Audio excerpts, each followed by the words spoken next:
Hi, this is a response to Rosanna's YouTube ladies survey thing.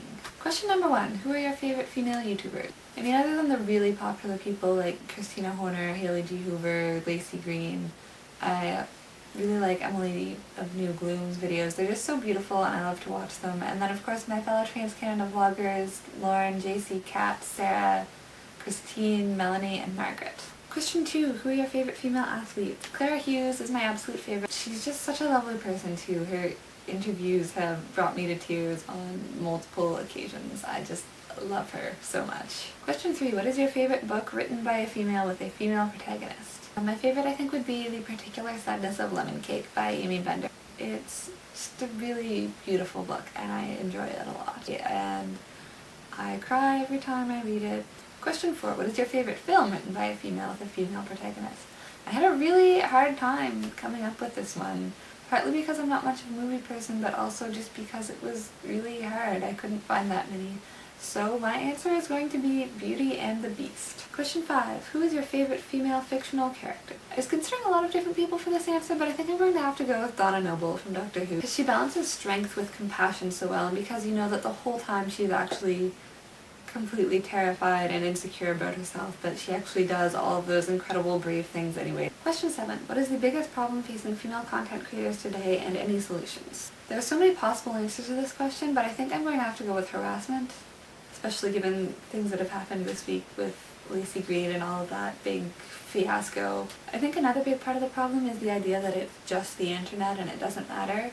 Even though obviously in real life women get harassed a lot and there's a lot more violence against women and that sort of thing, I just feel like I see it happen more often on the internet, and even the small things like people always saying, commenting on girls' looks or saying that they're fat. People don't say that as much in real life as I see it in video comments, and it's really disturbing because the internet is real life. Just because you're not interacting face to face doesn't make it any less real.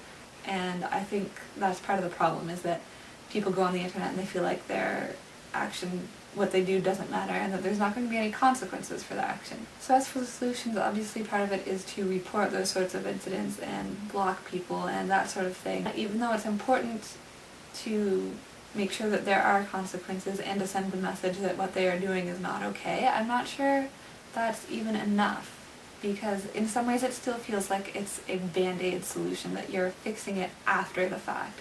And we need to get at the root causes. And obviously that's like a huge big thing, and we can't just fix all the massive problems around gender in society at once. But I think this also goes to Rosanna's more recent video about empowerment and how when things are big like that we just have to break them down. And I think at this point the best solution is to do what we're doing now and just keep talking about it until we figure it out together and take it one step at a time.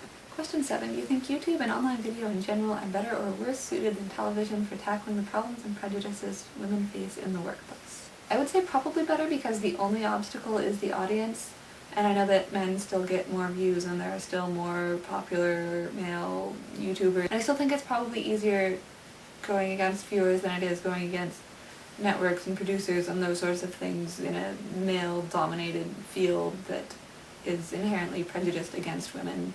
And online video is newer and fresher, and there is still more of an opportunity to make a more even playing field. And it gives women more of a chance to support other women by watching them. Question 8, what do you pledge to do to make the internet a better environment for all creators? I pledge to share and promote good content and to speak out against negative behaviors when I see them happening. Question 9, tell a story or a secret or something that features women. So a couple summers ago, my best friend Jessie and I were walking down the road at about dusk, and we were passing by this graveyard, and then she stopped and pointed out one particular gravestone that I don't even remember what it was, but there was something interesting and peculiar about it. We wanted to go and look at it a bit closer. And since it was getting late and we weren't really sure whether the graveyard was still open or not, and even if it was, the gate was way around on the other side, we decided that we would crawl through a little hole under the fence to go look at this gravestone that she wanted to see.